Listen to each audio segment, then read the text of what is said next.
technical analysis atau mempelajari suatu chart gitu kan, kita harus membenahi mindset kita, oke? Kayak mindset. Di sini kita langsung bahas aja ya. Mindset merupakan peran penting dalam trading, mengacu pada pola pikir yang mengatur menjadi tindakan dan tindakan akan menjadi suatu kebiasaan. Nah, kalau misalkan kalian mindsetnya udah salah dari awal, ini akan menjadi suatu habit yang terus terus ulang-ulang seperti itu. Kalau sudah menjadi suatu kayak gitu. Mindset yang salah dan harus dibenahi dalam trading adalah mengelola profit terlebih dahulu daripada menggunakan risiko. Nah, kebanyakan orang trading mindsetnya udah pada salah. Mereka mindsetnya harus dikit satu ini kayak. Kedua, tidak mementingkan money management. Artinya mereka fokus pada profitnya. Dia nggak memikirkan recovery terlebih dahulu. Dia malah kayak memikir profitnya terlebih dahulu. Nah, sebenarnya dia sempat memikirkan resikonya cukup kan. Bedanya dia malah menganggap resikonya juga cukup segini. Kayaknya kan rewardnya gede. Kalau di hati itu gimana ya? Itu besar kita sekarang trader. Nah, ya. Kalau yang bisa dikatakan trader yang 1 tahun 2 tahun juga masih ada yang kayak gitu. Seperti itu. Jadi pemikirannya tidak mementingkan resiko. Kalau misalkan trader yang benar-benar real trader, apalagi yang udah pegang walletnya gede, dia pasti memikirkannya resiko. Aduh, kalau gua stop loss di sini dengan trading plan seperti ini, resikonya seperti ini, lot size paling gua harusnya segini nih, nggak boleh lebih dari segini. Kalau gua pakai lot size segini, berarti aturannya gua udah pakai 3% atau 2% margin, dan kesempatan entry gua berarti cuma 1 kali, seperti itu. Jadi nggak memikirkan ini gitu. Kalau trader yang amatir itu pasti mementingkannya profit. Beda dengan trader yang memang walletnya udah ini. Sebenarnya bukan karena walletnya juga, tapi memang mindsetnya beda kayak gitu. Dan rata-rata yang mindsetnya seperti ini atau rusak itu di kalangan bawah. Sorry to say ya, karena gue juga sama dari kalangan bawah. Ya kita sama-sama belajar kayak gitu. Dan ini pun terjadi di fase gue waktu dulu kayak gitu. Gue gak pernah mementingkan resikonya seperti apa kayak gitu. Jadi yang fokus intinya kalau misalkan nih hari ini loss ya, dan mindset yang biasanya ya mindset menjadi habit lu biasanya gini, ketika lu loss lu fokus pada recovery kayak gitu. Ketika lu loss lu langsung recovery, dan ya kalau udah lu recovery ini malah jadi fokusnya recovery, ingin mengembalikan kerugian yang tadi gitu. Nah ini otaknya tuh rusak gitu. Sebenarnya kalau dalam trading itu ketika kalian sudah memahami suatu technical analysis, seharusnya kalian itu bukan fokus pada recovery. Karena jujur gue pribadi ketika gue dari kemarin atau apa gitu ngisi VIP signal tuh nggak ada aturan recovery kayak gitu. Karena apa? Ketika lu fokus pada recovery lu, maka lu bakal memaksakan momen kayak gitu. Bedanya kayak gitu. Jadi lu pengen cepet-cepet balikin kerugian yang tadi kayak gitu. Jadi akhirnya apa? Kedepannya berantakan, lu trading pecet-pecet asal-asalan kayak gitu. Apalagi kalau misalkan mindset lu kayak gitu, ya giliran lot besar gua loh, giliran lot kecil buat ini profit, buat besarin lagi, ujung-ujungnya MC kayak gitu. Dan itu sering terjadi. Ya namanya juga udah habit. Nah, dan kebanyakan trader yang gagal ya trader yang tidak disiplin untuk mindset besar. Tadi gue bahas. Nah, dari sini hampir 99% trader gagal dalam mengelola resiko, dan 99% trader gagal karena tergiur dengan profit yang besar. Ciri-ciri kesalahan trader ya, seperti tadi gue bilang juga ya, ada pertama tidak mengatur resiko, kedua tidak sabar menunggu momentum, tiga layering bukan pada tempatnya, artinya lu boleh layering. Di sini gue disclaimer dulu, lu boleh layering tapi dengan catatan lu jaga money management. Cuma lu layering tapi kalau lu nggak menghitungkan resikonya, daripada sebenarnya layering ini membuat kalau layeringnya salah gitu, maksudnya asal-asalannya ini bakalan apa namanya ya gitulah, intinya bakalan lu ke rusak gitu trading. Terkecuali kalau lu layarinya seperti itu, lu mau posisi buy, trennya lagi uptrend, lu buy di sini udah kejeput, terus dia naik lagi break up, udah break up, lu buy lagi di sini. Ini udah dua layar hitungannya tuh, jadi dua layar. Terus lu ketika market break up, lu layar lagi di atas kayak gitu. Nah, kayak gitu itu layering yang benar, bukan layeringnya yang satu zona kayak gini ya. Misalkan kan rata-rata ada yang pakai supply and demand ya, supply and demand set supply and demand dengan misalkan range-nya 50 pip, ini lu layering dari range pertama sampai range akhir kayak gitu. Itu sebenarnya menurut gue konyol, karena lu layering dari atas sampai bawah. Kenapa lu nggak gini aja, nggak satu layar gitu kan, nggak satu layar sampai bawah aja gitu, atau enggak lu mau averaging cukup dua layar tapi lot size-nya yang dibesarin gitu. Kadang nggak ngerti kenapa harus layering tok tok tok tok tok. Sebenarnya sah-sah aja, cuma kayak bagi gua kak, kenapa gitu selalu manusia tuh selalu mengambil jalan sulit gitu, sedangkan ada yang mudah. Kan itu MetaTrader tuh udah, atau ya CT Trader atau platform-platform terminal tuh udah nyediain lot size, aturan lot ukuran lot size berapa gitu. Kenapa harus manual gitu? Kan aneh gitu. Dan yang kesalahan-kesalahan trader kayak ini tidak mau backtest atau mengkaji ulang analisanya. Rata-rata trader kayak gua contoh, dulu gua nggak pernah mau backtest.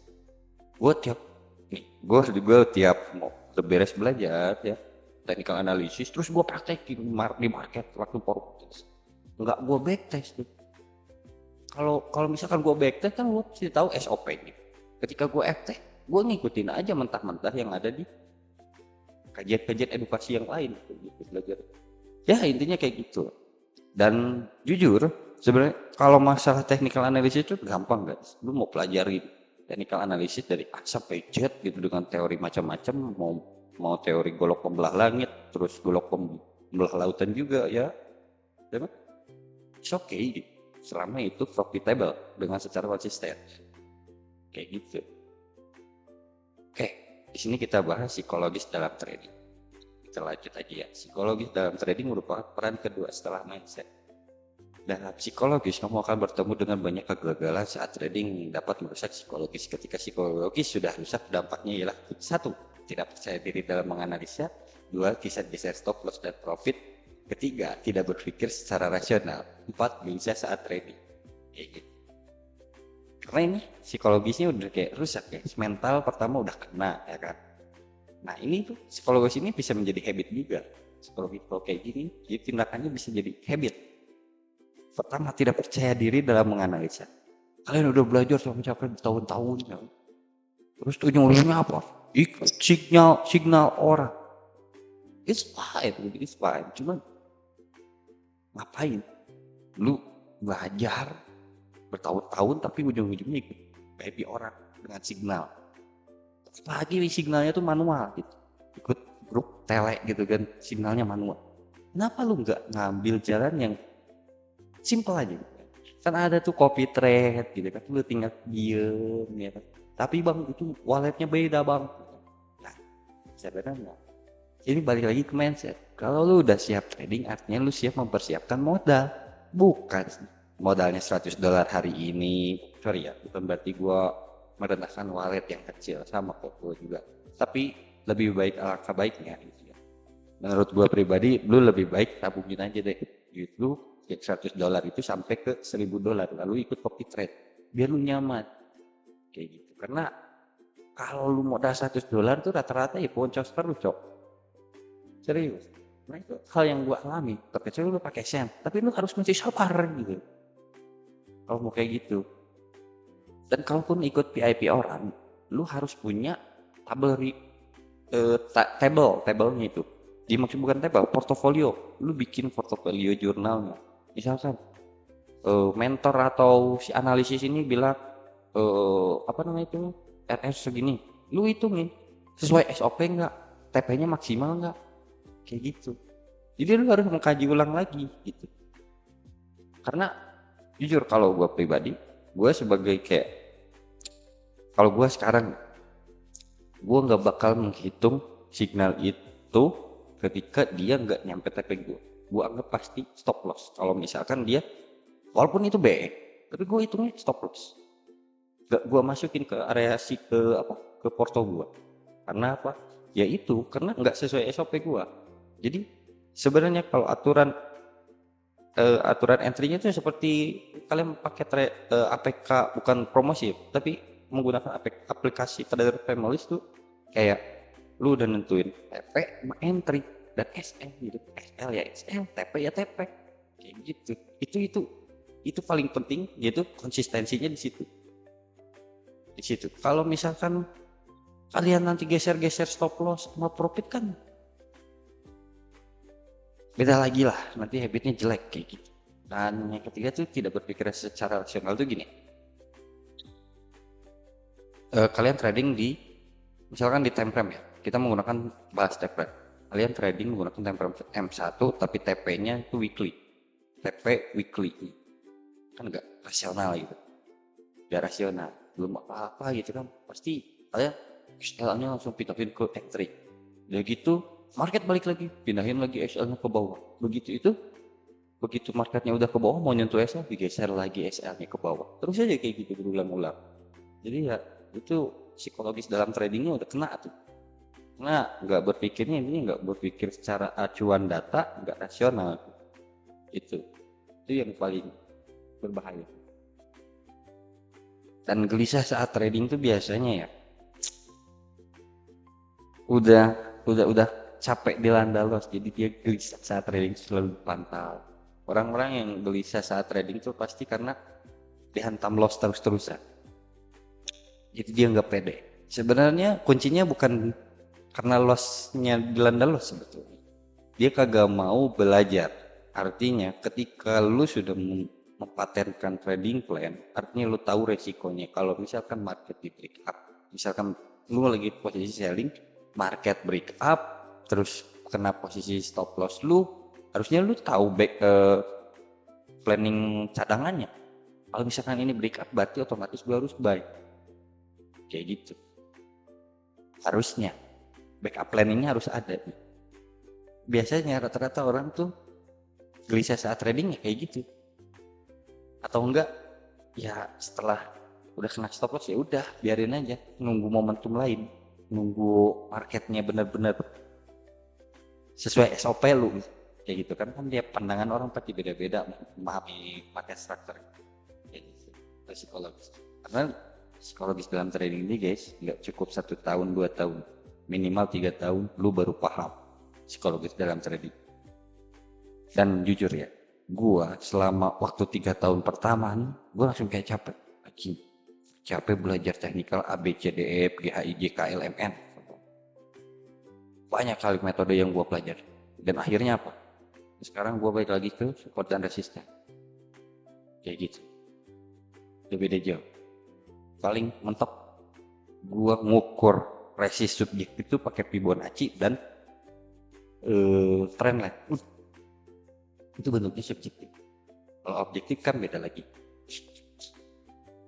Kalau misalkan harga all time high ya kan, kita bingung ukurnya kan.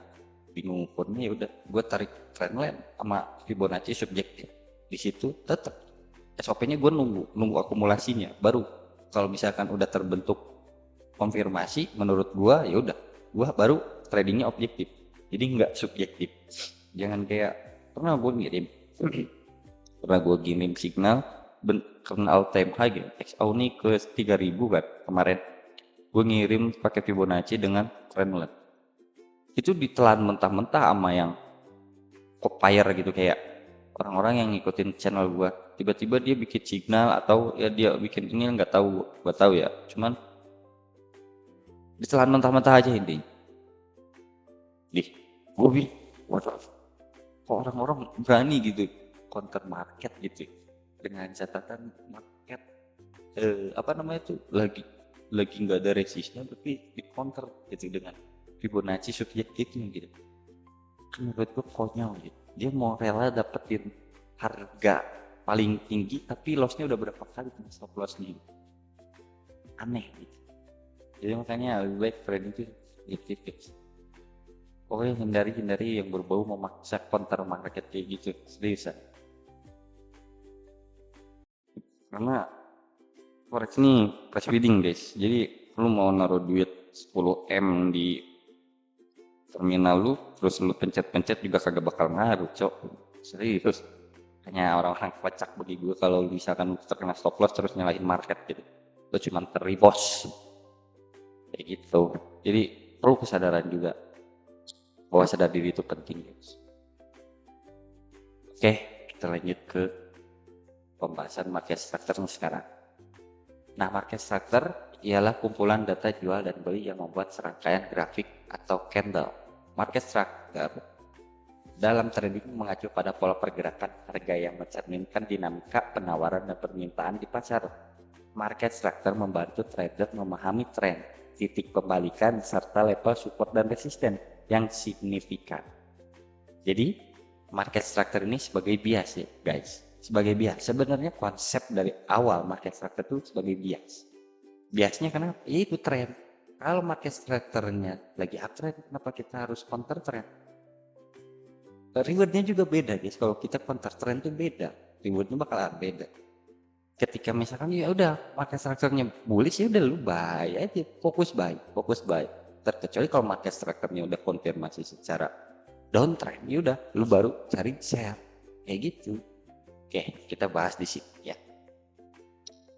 Nah, gua belum nyalain apa namanya tuh webnya buat cek video.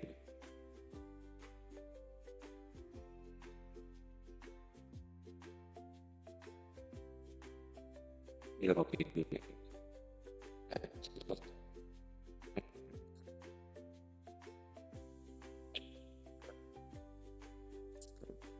Jangan ini guys. Menurut lo terhadap di Telegram itu ada 100%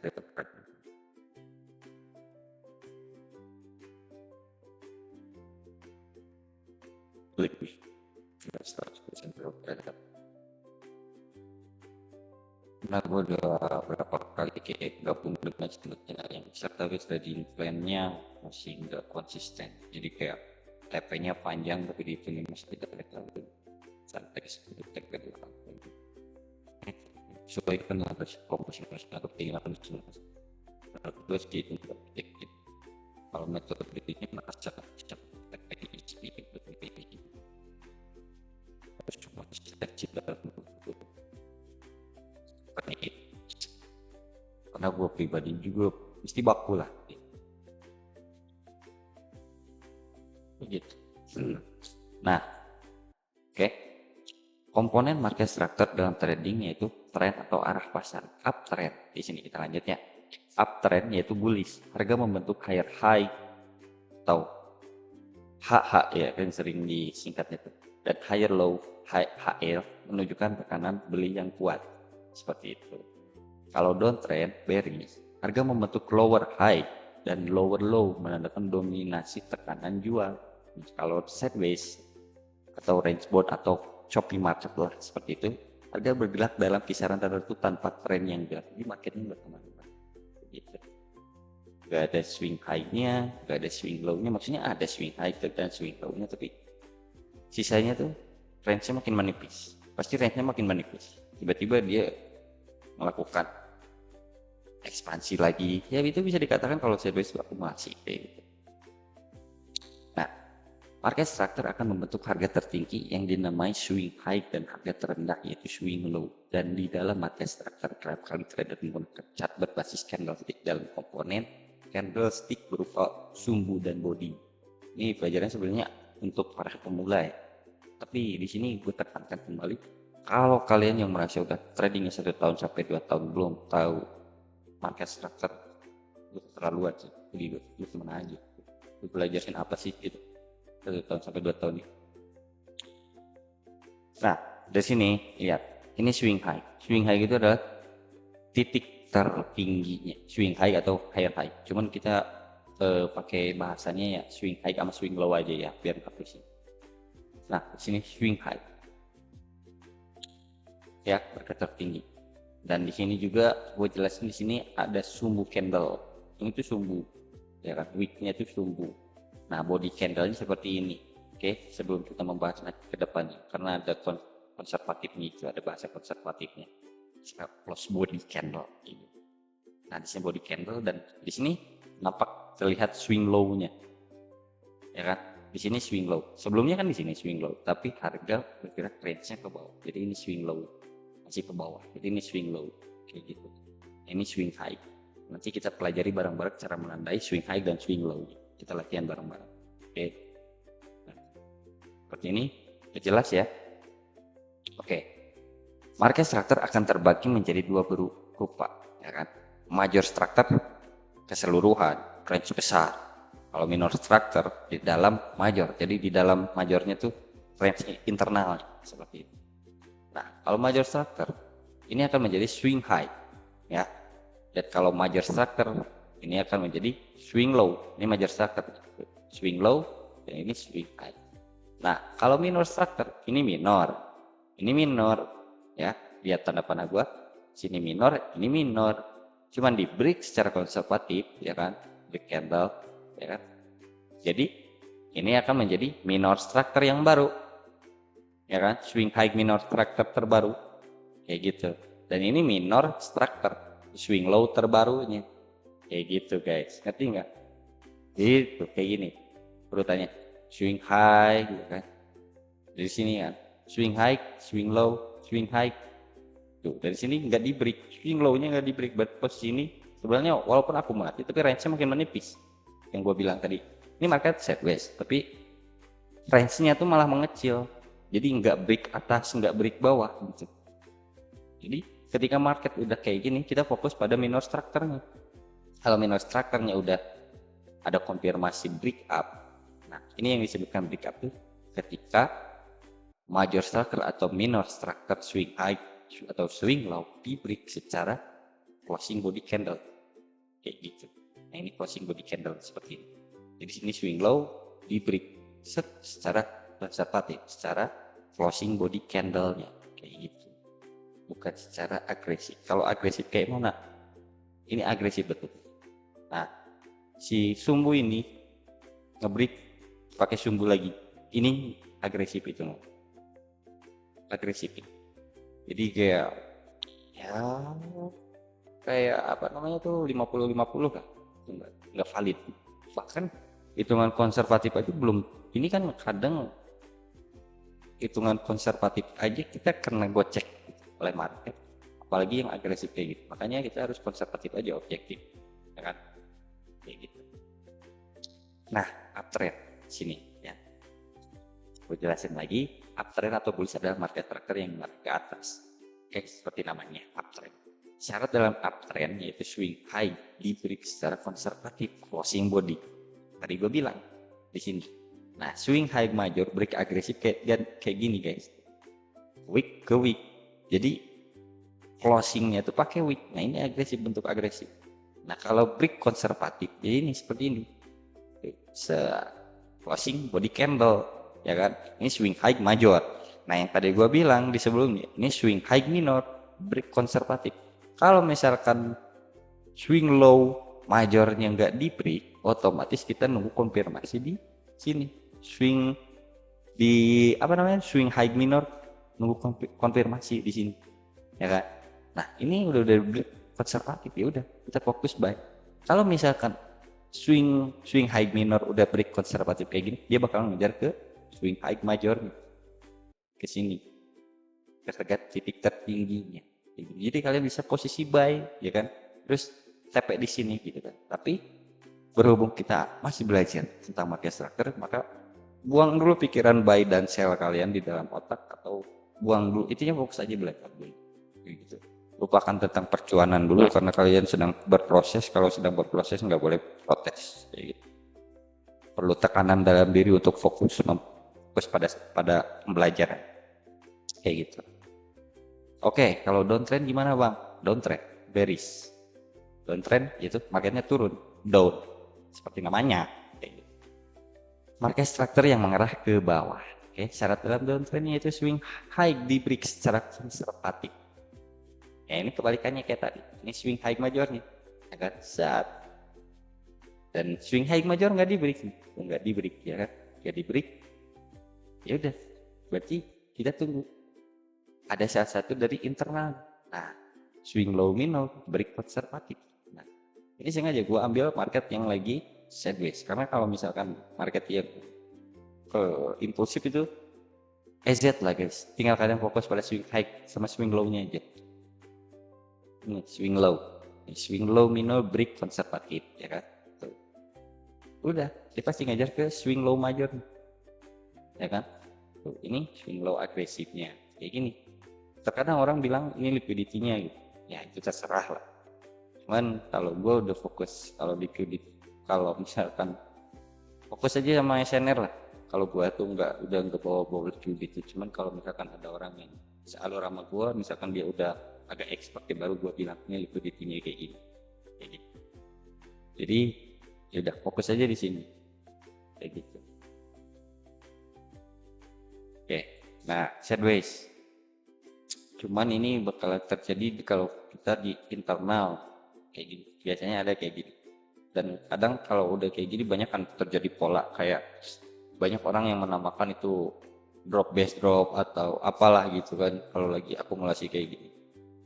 Sebenarnya kalau ranging kayak gini lebih baik kalian tinggalin aja guys, karena percuma kalian bakalan kena stop loss lagi sih, walaupun kalian ngikutin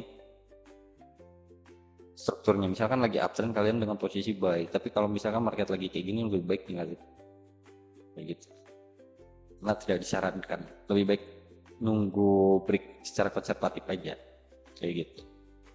Nih lihat, ini swing high ya kan, di break secara agresif, market cuma nyentuh ke atas, harusnya ini menjadi swing high ya kan.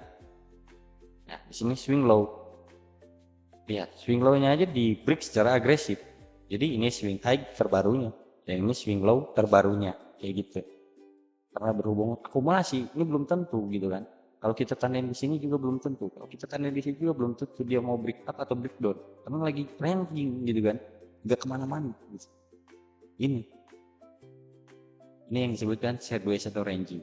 Oh ya, full liquidity bahasa gaulnya, kayak gitu. Oke, jangan dulu bahas supply dan demand, kita fokus pada market structure. Oke, saya pindah dulu ke chart. Kita langsung praktek aja ke chart. Ya. Mana? Kalau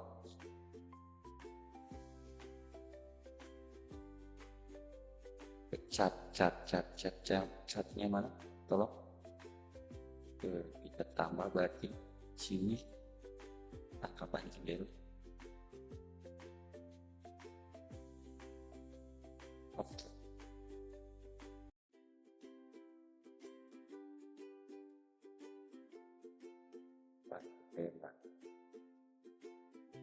Sini dihilangkan. Oke, kita sudah memasuki namanya akan jadi X. Oke. Nah, kita cari. Ini ada analisanya kan. Nah, kita bakalan fokus menandai swing high dan swing low. Lihat ya. Kita random aja sini. Replay di time frame 4 hari.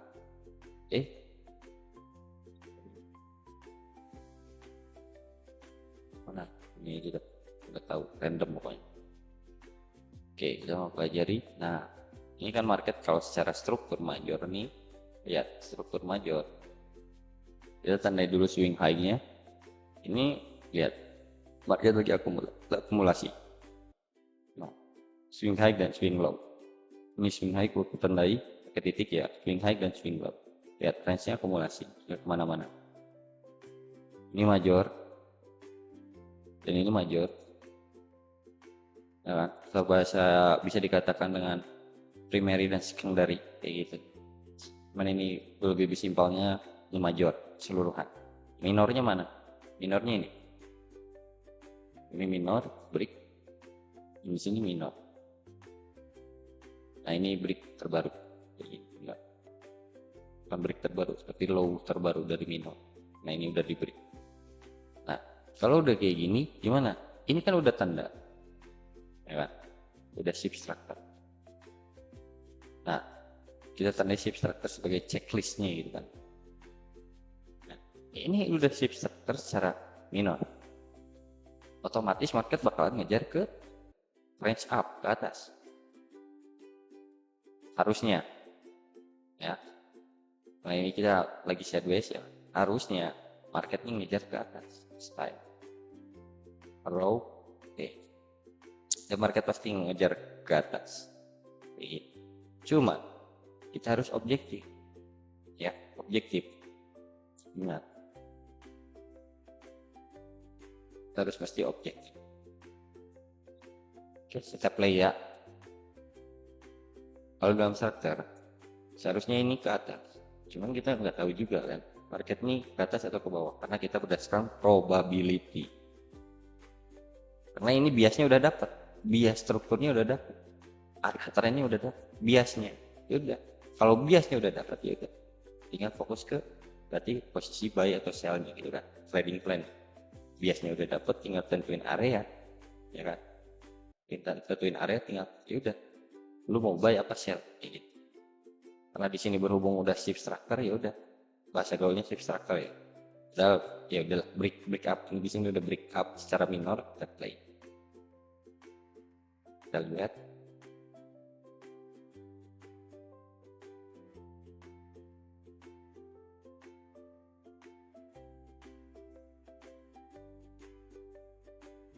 Nah, kan sesuai ya kan, sesuai tuh.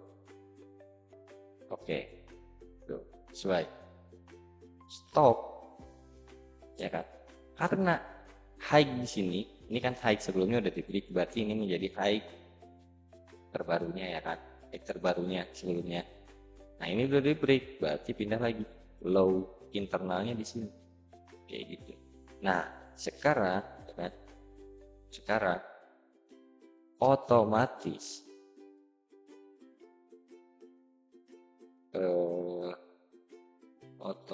kan di sini swing high, di sini bukan swing high. Nah, shift structure. Nah, di otomatis swing high terbarunya ada di sini. Ya kan? Ini bias nih. Secara market structure. Jadi bias tuh cukup fokus pada market structure aja. Gak usah yang lain-lain. Kalau gua pribadi enaknya market structure. Jadi berdasarkan apa yang gua lihat, bukan berdasarkan kayak nebak-nebak kayak gitu.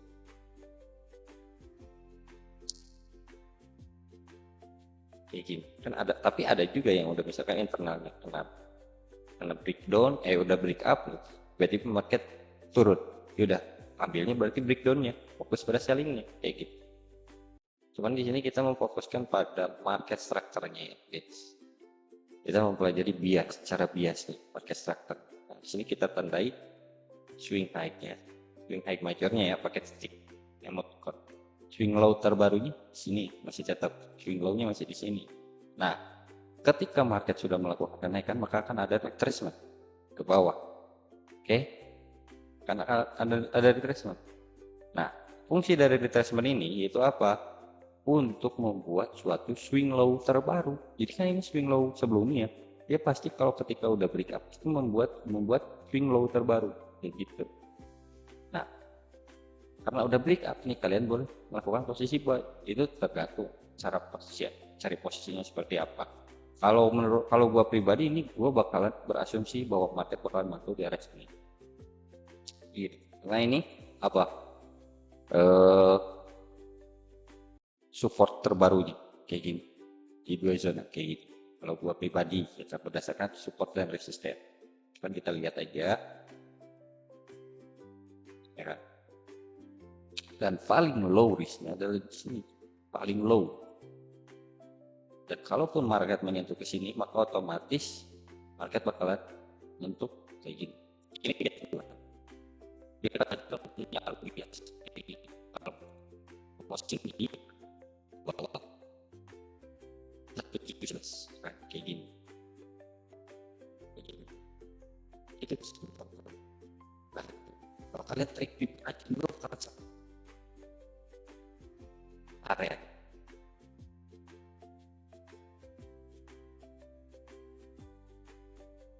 Ini bakal salah. Jadi buku Fibonacci itu sebenarnya range-nya sama, cuman Fibonacci lebih ke keseluruhan range-nya aja. karena bentuknya kalau menurut gua Fibonacci itu subjektif, kurang objektif kayak gitu. Jadi gua fokus pada SNR-nya aja, apa yang berdasarkan gua lihat. Syukur-syukur nih, kalau syukur-syukur market, kalau misalkan marketnya mental di arah sini, ya kan? Nah berarti di sinilah sekarang otomatis kenaikannya ini bakalan impulsif. Ini bakal impulsif. Kalau misalkan dia mantul di sini, ya. Cuman ya kita lihat aja, gitu. Kita play. Kalau market mantul di sini berarti impulsif naik ke atas, kayak gitu.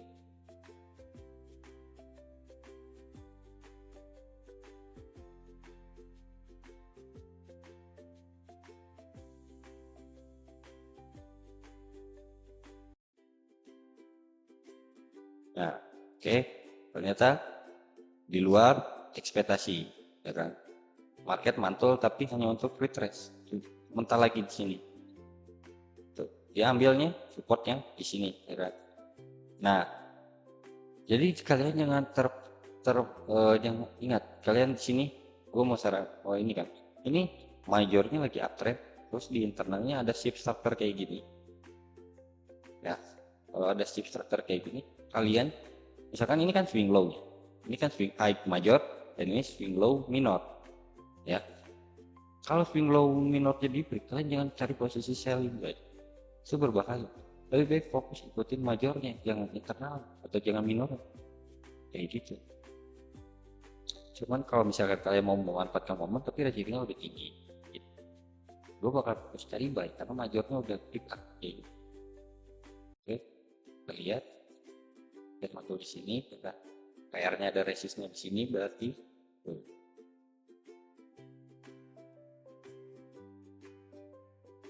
sini market lagi sideways,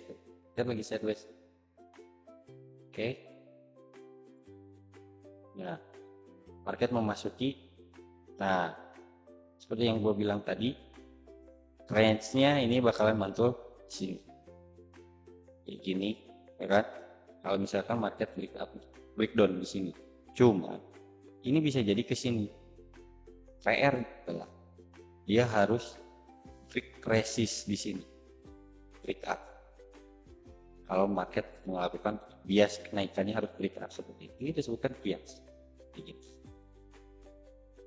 Cuman gue pribadi ini bakal menjadi swing low terbaru, swing low major. Ini bakal menjadi swing low major. Kalau gue pribadi, kalau misalkan market break up di area sini, gitu. Ya, ya tuh SNF-nya kan, juga SNF tuh, objektif. Jadi kita lihat aja dulu.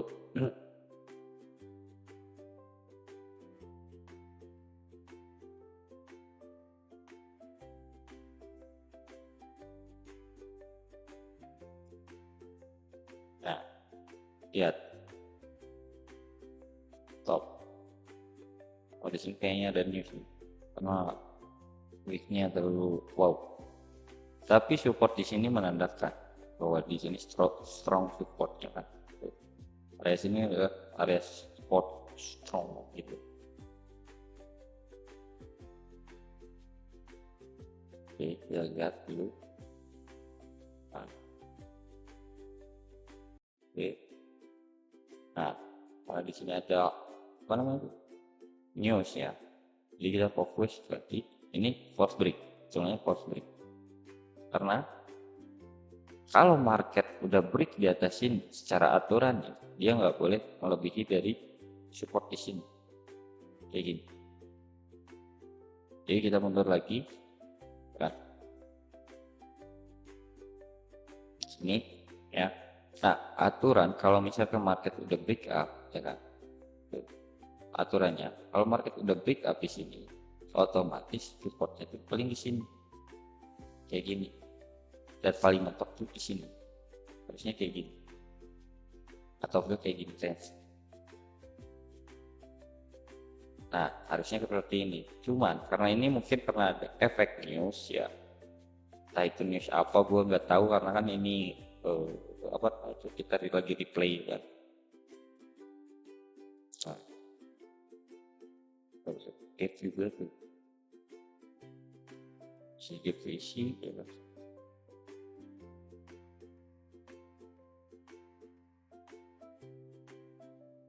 Ini masih tetap guys, ini masih tetap swing low. Nah wait, top. Nah swing low ini ya, swing low ini jadi rubah guys, swing low-nya di sini, swing low-nya di sini. Jadi fokus, udah gak usah inget yang di sini, jadi fokus di sini. Nah ini major, ini low, swing high major di sini, dan swing low major, fokus di sini. Oke,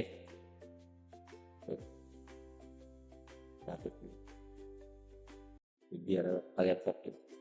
Kita menentukan swing high dan swing low major kayak gini. Nah ya.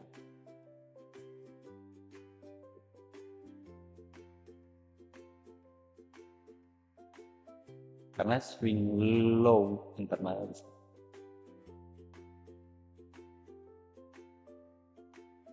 Nah di sini posisinya masih uptrend guys, ingat masih uptrend. Kenapa bisa dikatakan uptrend? Karena itu tadi yang gue bilang. Nah ini tidak melakukan break secara konservatif, market hanya melakukan break secara agresif. Kalau agresif udah gue nggak hitung, tapi gue hitungnya malah menjadikan suatu swing low terbaru, karena ini udah swing high terbaru gitu. Paham? Sudah dipahami ya. Nah di sini lihat, market udah melakukan break dengan dulu, market udah melakukan break nih high internalnya ya kan, so high minornya. Swing low internalnya di mana? Di sini swing low internalnya ya kan, berdasarkan dengan swing low major. Kalau swing low major udah di break, berarti otomatis kita sudah memasuki fase downtrend ya gitu. Oke, udah dipahami ya. Nah karena di sini swing high-nya udah di break, ya udah kita cari posisi buy. TP-nya berarti otomatis sini ke swing high major lagi kayak gitu. Cuman kalau mau ya realistis mungkin di sini kayak gitu, swing high kayak gitu guys. Ya rejectionnya kuat, rejection bayarnya kuat, seperti kayak di sini rejection buy-nya kuat gitu. Cuma kan yang namanya kalau kita trading di gold nih, karena chartnya di gold otomatis bakal banyak drama kayak gitu. Tuh market malah langsung settled. Kalau udah serius kayak gini ngeri guys, market serius kayak gini udah ngeri. Yo lihat ya kan, dia ngejar swing high-nya kan, karena apa? Posisinya masih uptrend kayak gitu. Itu yang gue bilang tadi, posisinya masih uptrend. Oke, sini melakukan break ya, market melakukan break ya, otomatis di sini kita tandai shift structure. Oke. Nah swing high terbarunya mana nih? Nah, swing high terbarunya masih belum rupanya. Ini masih secara internal. Kalau internal di sini swing top dulu. Nah, kalau secara internal di sini ini swing high terbaru minor. Kalau internal, swing low-nya di mana? Di sini. Kayak gitu. Ya.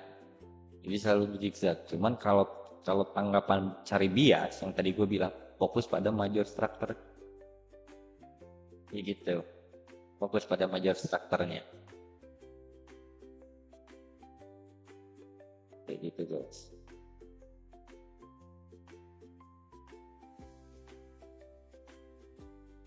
Jadi nggak usah fokus pada internal, banyak orang tergocek di internal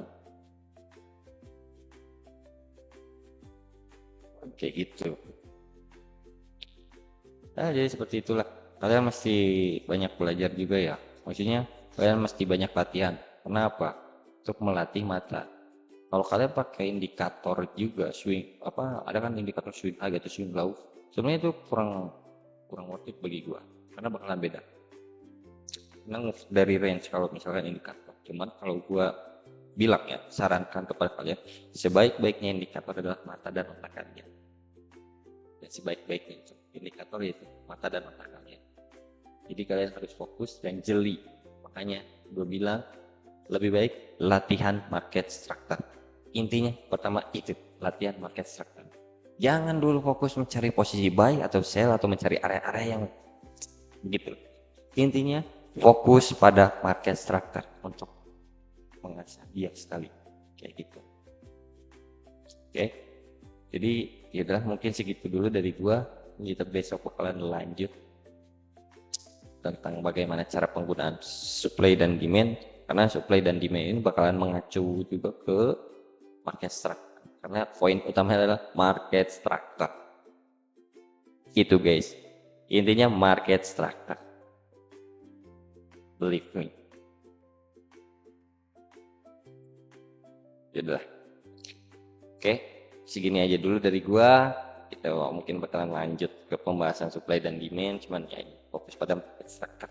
Ingat, jangan lupakan mindset dan psikologis dalam trading kalian ya, pelajari itu karena mindset intinya pemikiran aja. Takutnya pemikiran kalian ini udah jadi habit, kebiasaan buruk loh.